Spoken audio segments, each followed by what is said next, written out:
말미암아 우리가 절망과 저주 가운데 있는 저희들 아버지 소망으로 축복으로 인도하여 주시니 감사를 드립니다. 아버지 우리에게 소망을 주시고 평안해 주시고 우리에게 미래를 허락해 주시기를 원하시는 아버지 하나님, 우리가 이 시간에 기도하고 나아가오니 주여 말씀대로 우리의 앞길 미래와 평안과 축복으로 인도하여 주시옵소서. 하늘문을 열어 주시옵소서. 역사하여 주옵소서. 이 시간에 말씀을 통하여서 아버지 말씀을 듣다가 앞다른 은혜가 우리 가운데 임하여 주옵시고 기도응답 받는 귀한 시간 되시도록 역사하여 주시옵소서. 예수님의 이름으로 기도 올리옵나이다. 아멘. 사도행전 17장 10절에서 15절 말씀은 제가 가지고 있는 신약성경 217면입니다. 오늘 우리에게 주시는 계시의 말씀으로 받으시기 바랍니다. 10절 말씀 제가 먼저 읽도록 하겠습니다. 밤에 형제들이 곧 바울과 실라를 베레아로 보내니 그들이 이르러 유대인의 회당에 들어가니라. 베레아에 있는 사람들은 데살로니가에 있는 사람들보다 더 너그러워서 간절한 마음으로 말씀을 받고 이것이 그러한가 하여 날마다 성경을 상고하므로 그 중에 믿는 사람이 많고 또 헬라의 기부인과 남자가 적지 아니하나 데살로니가에 있는 유대인들은 바울이 하나님의 말씀을 베레아에서 전하는 줄을 알고 거기도 가서 무리를 움직여 소동하게 하거늘 형제들이 그 바울을 내보내어 바다까지 가게 하되 실라와 디모데는 아직 거기 머무더라. 바울을 인도하는 사람들이 그를 데리고 아덴까지 이르러 그에게서 실라와 디모데를 자기에게로 속히 오게 하라는 명령을 받고 떠나니라. 아멘. 우리 이 시간은 공부만한 투자가 없다라고 하는 제목으로 우리 박수기 다른 목사님 하나님 말씀 선포해 주시겠습니다. 할렐루야. 하나님의 은혜가 오늘 우리에게 온전히 임하길 주님의 이름으로 간절히 소원합니다. 전 세계적으로 보면 지난 몇 년 동안 우리는 계속되는 침체 속에 이렇게 있는 것을 볼 수 있습니다. 좀 미국발 위기가 좀 극복되려고 하면 유럽발 위기가 또 시작되고, 유럽발 위기가 좀 진정되려고 하면 요즘엔 중동발 위기가 시작됐습니다. 달러가 가스값이 5불 시대가 올 것이다, 이런 예언을까지 이렇게 하고 있는 그런 상황 속에 우리가 놓여져 있습니다. 이런 모습들을 보면 위기라는 것은 어느 한 시대에 어떤 국가의 모습이 아니고 사실 위기는 계속되고 반복되는 것임을 알 수 있습니다. 오일 쇼크도 보면 제1차 오일 쇼크, 제2차 오일 쇼크, 이런 오일 쇼크들이 있었고요. 아마 이번에 오면 제3차 오일 쇼크가 올 것이다, 보통 이렇게 얘기들을 하고 있는 것을 볼 수 있습니다. 오늘 본문 가운데 이렇게 등장하는 사도 바울의 신라의 모습들을 보면 만만치 않습니다. 이들 또한 계속되는 위기 속에 살아가는 모습을 보기 때문에 이 바울과 신라가 어떤 모습으로 살아갔느냐는 위기에 연속되는 상황 속에 살아가는 우리들에게 어떻게 이 세상을 준비하고 나아가야 되는 중요한 지침들이 있다고 우리는 보여줍니다. 복음을 전하면 항상 나타나는 현상이 양분되는 현상이죠. 복음을 받아들이고 하나님의 역사를 이루는 사람들, 또 그리고 복음에 반대하고 또 거기에 대적하는 무리들로 이렇게 등장하는 것을 볼 수 있습니다. 반대하는 사람들은 되게 기득권 세력입니다. 그래서 항상 우리가 무엇인가 갖추어졌을 때 조심해야 된다는 겁니다. 일단 무조건 반대하고 그런 것이 아니라 분명히 이것이 진리에 합당한가 아닌가 이런 부분을 체크해보는 것들이 중요합니다. 유대인들이 결정적으로 실수했던 것은 무엇입니까? 그것은 진리를 받아들이지 않고 감정으로 이런 것들을 대했다는 사실입니다. 그래서 여러분 언제 망하냐면 감정으로 인생을 해결하려고 하고 감정적인 문제로 어떤 문제를 해결하면 반드시 뒤탈이 있기 마련이라는 거 한번 가슴에 새길 필요가 있고요. 또 한 가지는 이런 것들을 이렇게 대적하면서 그냥 이렇게 대적하고 끝나는 것이 아니라 악감을 품고 또 시기와 질투 이런 것들을 통해서 사람들을 선동했다는 거죠. 이 선동은 항상 똑같습니다. 결론은 밀란과 폭동을 주도했다. 그것은 뭐냐면 그 로마라는 시대를 잘 이용해서 이것으로 잡아넣으면 도저히 빠져나오지 못할 것이다, 이렇게 보통 문제를 처리했죠. 또 이런 부분들에 대해서 사도 바울과 신라는 담대하게 이것을 극복해 나갔는데 그냥 매를 맞는 것을 어떻게 보면 당연하게 이겼던 모습들을 우리가 볼 수 있고요. 또 우리가 감옥에 들어가는 것을 의뢰에 있었던 일들을 이렇게 볼 수 있습니다. 그런데 중요한 것은 영화의 한 장면처럼 네버다이 안 죽는다는 거죠. 저는 여기 있는 모든 분들이 네버다이의 인생이 이미 시작된 줄로 믿으시기 바랍니다. 우리는 죽어도 천국이니까 여러분 네버다이의 인생이 시작된 겁니다. 사도 바울은 그런 담대함이 있었습니다. 그래서 여러분 혹시 누가 날 때리거나 짓밟거나 감정적으로 힘들게 하고 그래도 의뢰 있는 일이다 이렇게 생각하고 우리가 조금 그런 부분들에 대해서 너무 민감할 필요가 없습니다. 너무 민감해져서 오히려 더 어려운 경우들이 많죠. 또 그리고 그런 일들을 통해서 항상 하나님은 무엇을 보여주냐면 나름대로의 그곳에서 어려움도 있고 힘든 것도 있었지만 얻어가는 것들이 분명히 있었습니다. 거기서 복음의 역사도 있었고 또 그 복음을 받아들인 자들 있었고 때로는 소수였고 때로는 다수였지만 분명히 하나님의 열매들을 보여주면서 그들의 헌신과 수고가 헛되지 않았음을 계속해서 보여줍니다. 그리고 이런 일이 있은 다음에 또 하나님께서 자리를 옮기시려고 하시면 그들이 형제들이나 또는 나름대로 어떤 여러 가지 상황과 판단 때문에 이 성에서 다른 성으로 옮겨가는 것이고요. 옮겨가서 또 하는 일은 뭐냐면 똑같은 복음의 역사를 이루면서 나아가는 것을 볼 수 있습니다. 마치 오뚜기처럼 금방 넘어졌는데 이제는 좀 쉬어야 되는데 쉬지 않고 계속해서 전진해 나아가는 모습, 이것이 어떤 형태처럼 우리들에게 계속해서 반복되는 모습들입니다.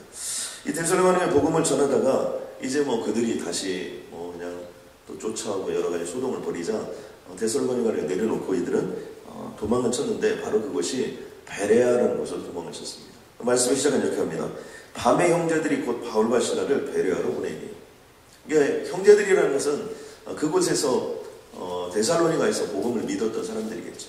근데 이 사람들이 보니까 그냥 두어서는 안 되는 겁니다. 그러니까 한밤중에 도망을 치게 했다는 것이죠. 그들은 어디에 갔냐면 다시 베레아로 가서 들어간 곳이 뭐냐면 회당에 들어갔습니다.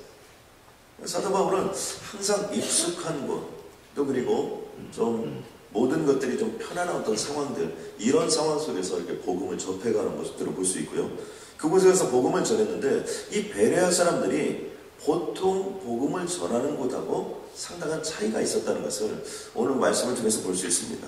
하나는 베레아에 있는 사람들이 데살로니가에 있는 사람보다 더 너그러웠다는 것입니다. 올드 버전은 이것을 더 신사적이었다 이렇게 표현하고 있는데, 너그러웠다, 신사적이었다, 이 의미는 뭐냐면 그들의 태도가 아주 좋았다는 겁니다. 그들의 태도가 요즘 영어로 얘기하면 쿨했다는 거고요. 예의가 바르고 여유가 좀 있었다는 것이고, 그리고 지성적으로 좀 이렇게 우아하게 이렇게 대해줬다는 것이죠. 이런 모습들을 보면 우리가 참 마음이 좀 편한 걸 볼 수 있죠. 어떤 사람 표정도 봤고, 또 그리고 참 이렇게 우아하게 생겼는데 거기에 친절하기까지 하고 복음을 전하려고 하는데 들어와서 차라도 한 잔 마시는 거라고. 여러분, 이럴 때 우리가 마음이 얼마나 따뜻합니까? 그러니까 이런 모습의 형태를 띄웠다는 것이죠. 또 하나는 간절한 마음으로 말씀을 받았다는 거예요. 우리가 복음을 전하는데 그동안에는 어떤 현상들이 나타났습니까? 그동안에는 그냥 또 한쪽에서 완전히 반대하고 또 어떤 쪽은 받아들이고 이런 현상들이 나타났는데, 이 베레아 사람들은 말씀에 사모함이 있었다는 거예요. 또 그리고 그 말씀을 진지하게 받아들이고자 하는 모습이 있었다는 거죠. 여러분, 이게 복음을 전하다 보면 얼마나 이게 감사합니까? 저도 인도에 가서 복음을 전하다 보니까 기도가 많이 됩니다. 그래서 우리가 집에 들어갈 때마다 사람을 정해놓고 들어갑니다. 오늘 이 집에서는 누가 가서 복음을 먼저 이렇게 전하고 이렇게 하게 되는데, 여러분, 이렇게 정말 이렇게 복음을 내 차례가 돼서 이렇게 전할 때 그 사람들이 그냥 편안히 받아주고 그 복음에 대해서 이렇게 반응을 보면 얼마나 그게 행복한 거예요. 그런데 바로 그런 모습이었다는 거죠. 마지막에 하나의 모습은 날마다 성경을 상고했다는 것이죠. 하나님의 복음을 전했습니다. 그 말씀을 들었습니다. 거기서 끝나지 아니하고 그들은 그 말씀에 대해서 학습함이 있었다는 거예요. 말씀을 공부했다는 거예요. 말씀을 탐구했다는 거예요. 결과적으로 어떻게 됐을까요? 여기에 결과를 이렇게 표현하고 있습니다. 12절에 보니까 믿는 사람이 많고 이랬습니다. 많은 사람들이 믿었다는 거예요. 또 헬라의 귀부인과 남자가 적지 않았다. 여기 남자가 적지 않았다는 것은 이 남자의 의미는 어떤 노예나 이런 부분을 얘기하는 게 아닙니다. 뭔가 여기에는 위치나 포지션이 있었던 사람들을 의미하는 의미에서 남자라고 굳이 구정했다는 것을 볼 수 있습니다. 우리가 여기서 한 가지 알 수 있는 건 무엇입니까? 태도가 올바르고 사모함이 있고, 또 그리고 말씀에 대한 열정이 있는 사람들이 그렇지 못한 사람들보다 훨씬 더 복음에 빨리 반응하고 복음의 역사가 더 강하게 일어난다는 것입니다. 이렇게 복음을 전하고 있는데 이제는 베레아 사람들이 아니라 어디서 왔냐면 우리 같이 데살로니가에서 왔는데, 데살로니가 사람들이 베레아에서 복음을 전한다는 소식을 듣고 거기까지 쫓아온 겁니다. 우리가 여기서 한 가지 알 수 있는 건 뭐냐면, 우리를 반대하거나 또 우리를 이렇게 죽이려는 사람들도 만만치 않다는 걸 여러분, 우리의 적들이 만만치 않아요. 이거 얼마나 어떤 모습을 예전에 사도 바울이 다메섹 도상까지 예수 믿는 사람을 쫓아다니듯이 지금 데살로니가에서 도망쳐서 베레에서 복음을 전하고 있는데 거기까지 쫓아와가지고 거기서도 무리를 웅등여 소동을 일으켰다는 거죠. 또 거기서도 여전히 뭐 바울 죽여라, 뭐 신라 죽여라, 뭐 이들이 하는 얘기는 다 거짓말이다, 이렇게 했던 모습들을 볼 수 있습니다. 할 수 없이 어떻게 됐습니까? 베레에서 여러 가지 분위기가 좋았으나 더 잊지 못하고 아덴이라는 곳으로, 항구 도시 쪽으로 그들이 이동하는 모습까지가 오늘은 본문의 내용입니다. 이 본문의 말씀을 통해서 우리가 상고해 봐야 될 것 중에 첫 번째는 뭐냐면 진짜 공부를 좀 잘해야 된다는 겁니다. 이 공부도요, 진짜 공부가 있고 좀 가짜 공부가 있는 것 같아요. 근데 진짜 공부를 좀 잘하는 것이 중요한데, 대개 일각을 이룬 사람들을 보면요, 대개는 다 공부를 잘했던 사람들입니다. 이런 얘기를 들으면 마음이 확 가라앉죠. 공부를 잘했다 이런 얘기를 들으면 마음이 좀 불편한데, 그래서 뭐 이렇게 뭐 우리가 흔히 얘기하기는 뭐 수재다, 또는 뭐 천재다, 또는 뭐 지니어스하다, 또 뭐 원래 타고났다, 저 집안은 원래 공부를 잘했다, 뭐 이런 얘기들을 우리가 그 사람의 뛰어난 저들을 이렇게 칭찬하는 모습들을 볼 수 있습니다. 그런데 20세기까지는 이런 뭐 수재다, 천재다 이런 사람들이 실질적으로 득세를 많이 했습니다. 그런데 21세기는 그렇지 않습니다. 21세기 시대는 창제의 시대다. 다른 말로 표현하면 창조적인 어떤 능력과 재능이 있는 사람들이 결국엔 21세기를 이끌어간다, 이런 얘기죠. 이런 면에서 볼 때는 우리는 소망을 가질 필요가 있는 것들을 볼 수 있습니다. 이 진짜 공부를 이렇게 잘하려면 21세기에는 이런 분야의 공부를 잘해야 된다는 거예요. 첫 번째는 자기 감정 컨트롤을 잘해야 된다는 겁니다. 이걸 자기관리 능력이라고 하는데요.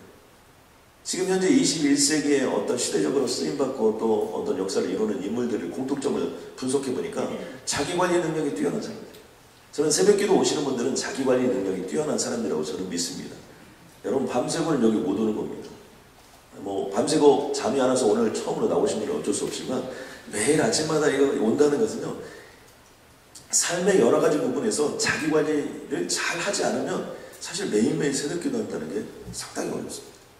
두 번째는 뭐냐면 대인관계 능력이 뛰어나다는 거예요. 21세기의 공부 중에 가장 중요한 공부가 대인관계예요.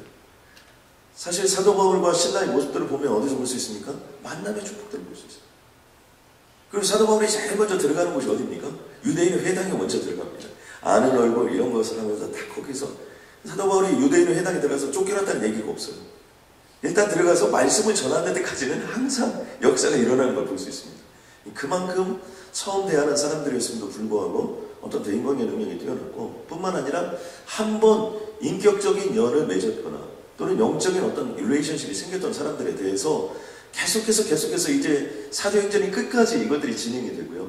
여기서 있었던 일들이 데살로니가에 있었던 일에서는 데살로니가 전후서가 쓰여지는 거고, 빌립보에 있었던 일은 빌립보 전후서가 쓰여지는 거고, 에베소서 복음을 전했던 일은 에베소 전서, 이런 에베소서가 이렇게 등장하는 걸 볼 수 있습니다. 이런 모습들을 보면 이 사도 바울이라는 사람의 모습이 아주 이런 인간관계 능력이 뛰어난 모습을 우리는 볼 수 있습니다.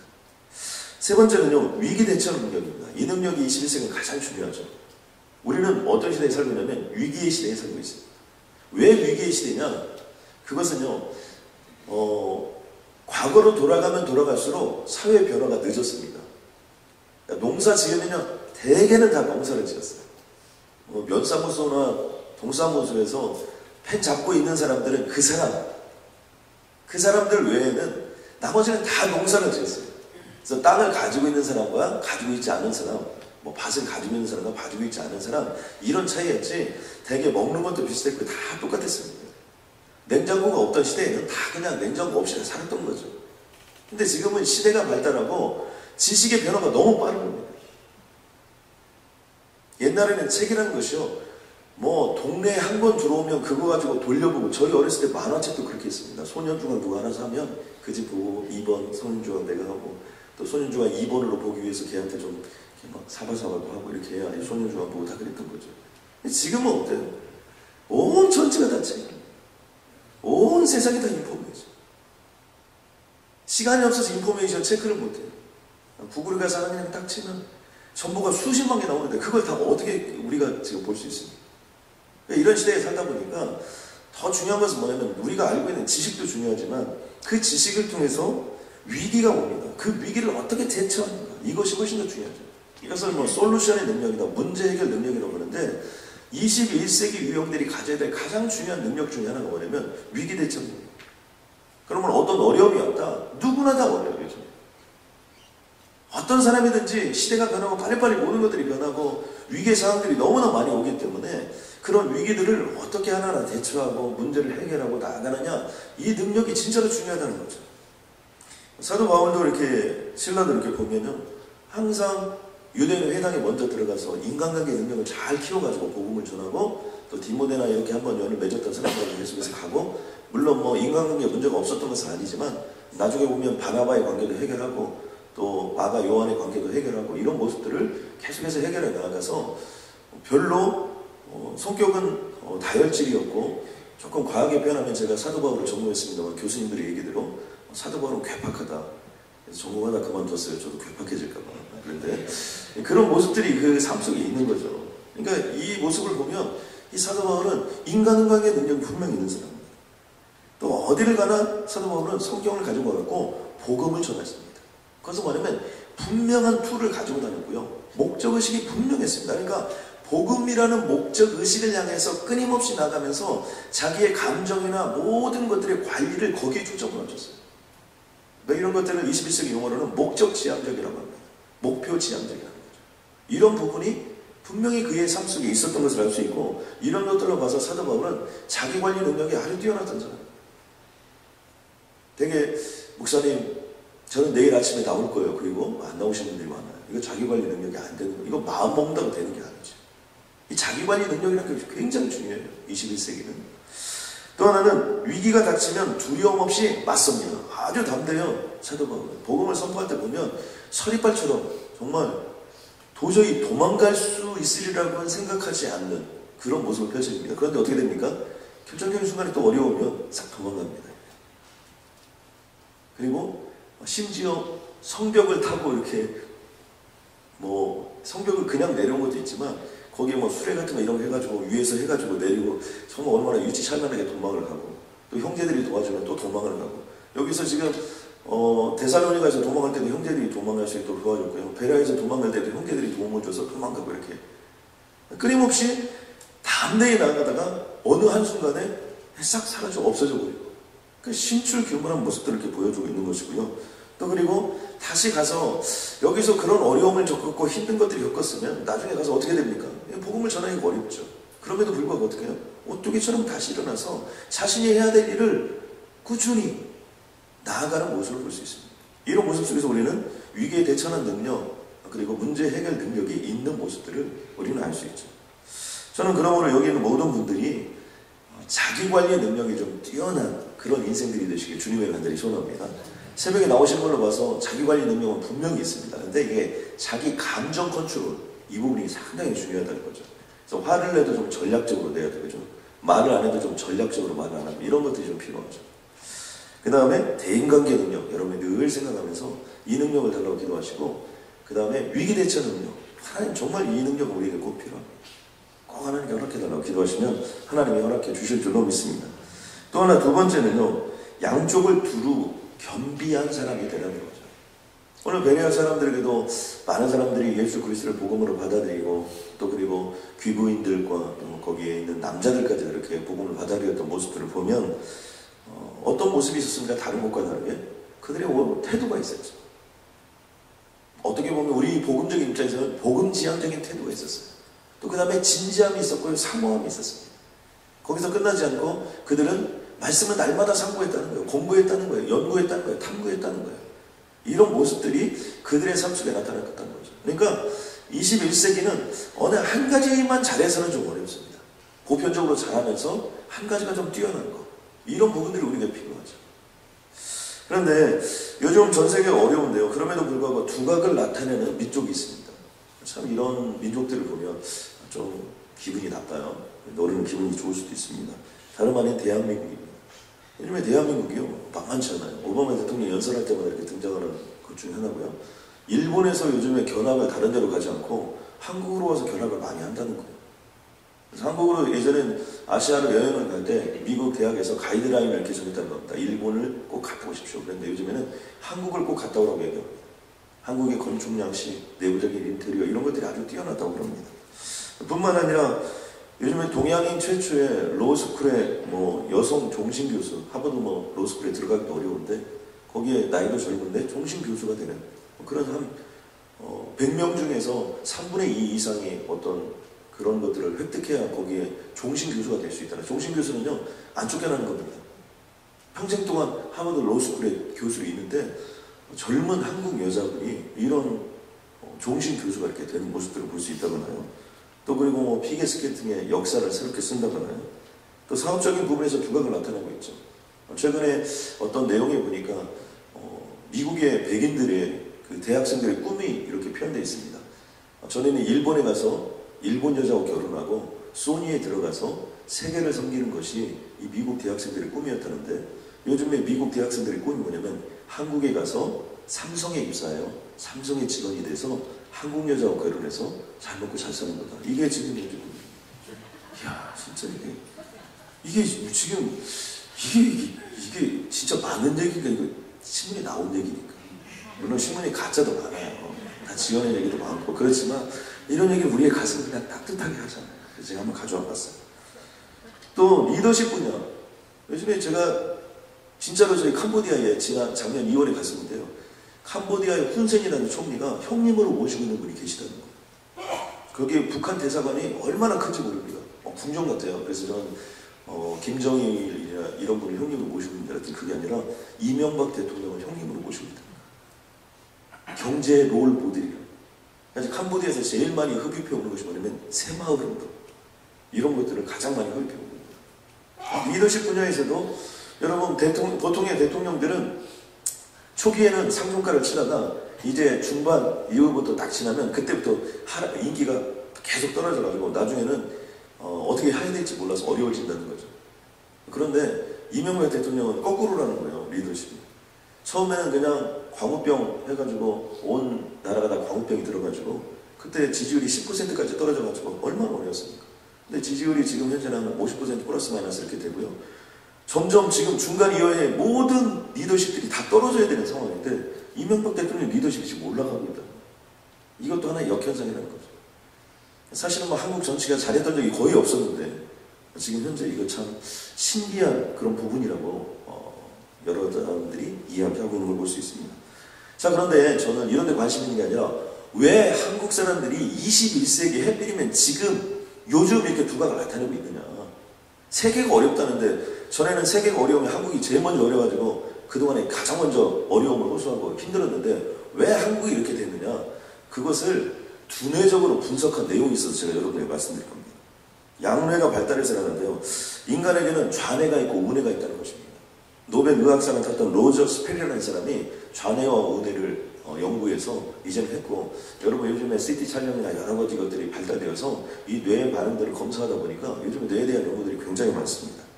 거기에 보통 좌뇌는요. 지성과 이성과 합리성, 객관성, 논리성이 아주 강하다는 거죠. 그러니까 이것은 뭐냐면 체계적인 추리들이 강하고요. 이런 사람들은 대개 규범과 억압의 사회 속에서 자랐다는 거예요.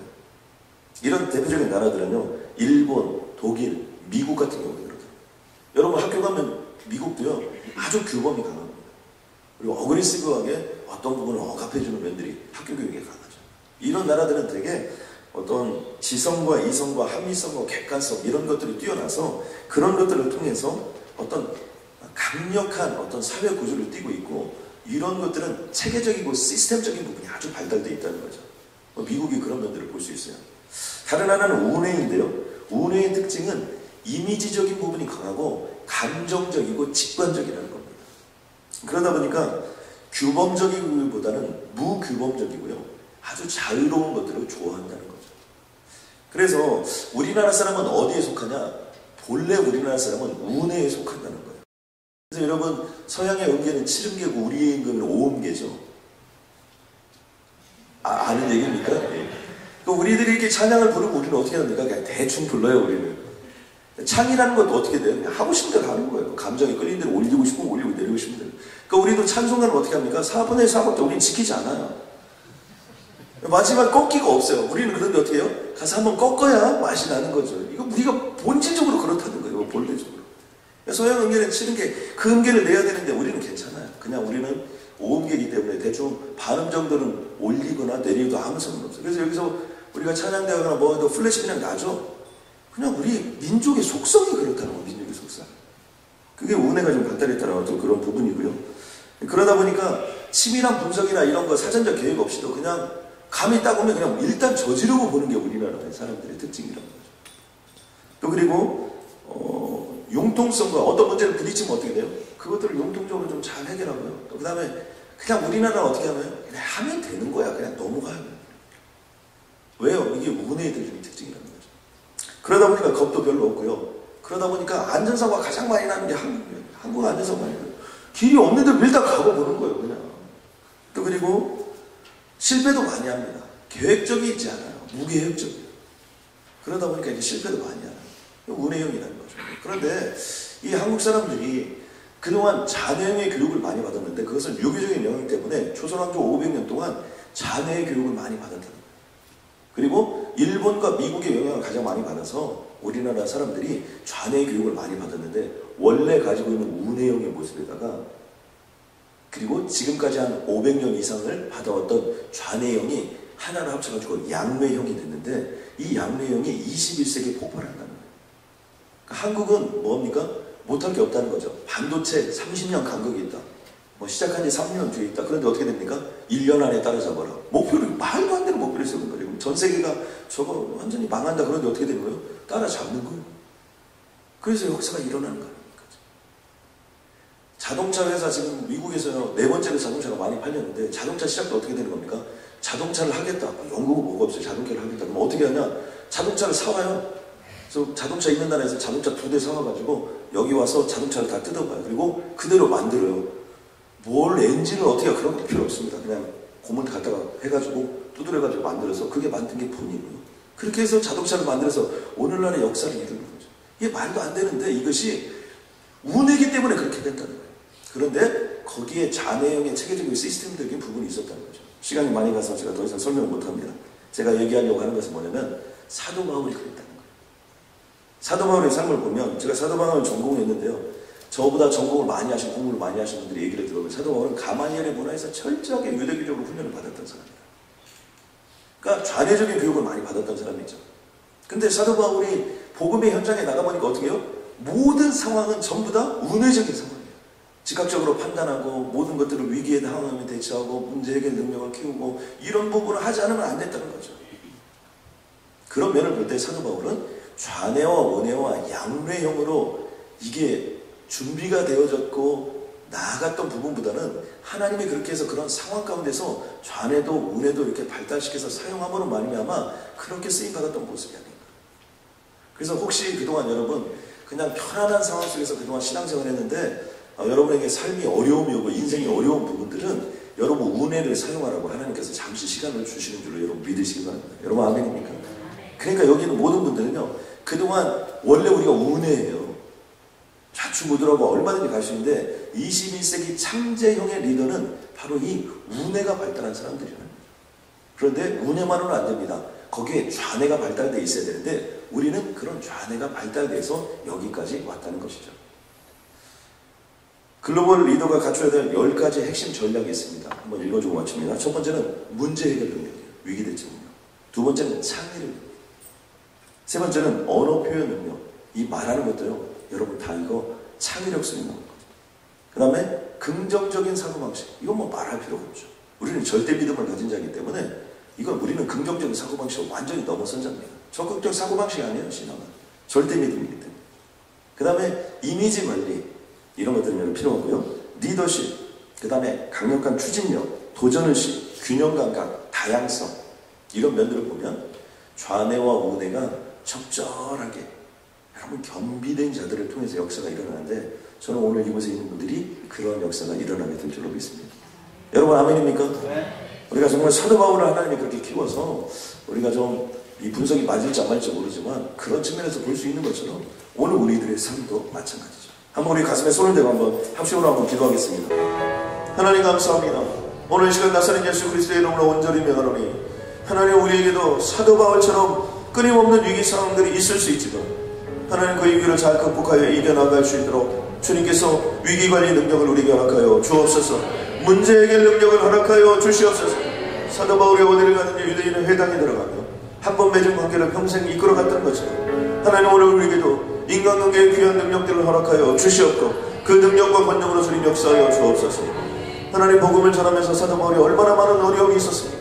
그럼에도 불구하고 오뚜기처럼 일어나서 자기 자신의 감정을 컨트롤하며 자기관리 능력을 통하여 하나님의 역사를 이루어갔던 것처럼 하나님 오늘 우리에게도 그러한 은혜를 허락하여 주옵소서. 예수님의 이름으로 기도드렸습니다.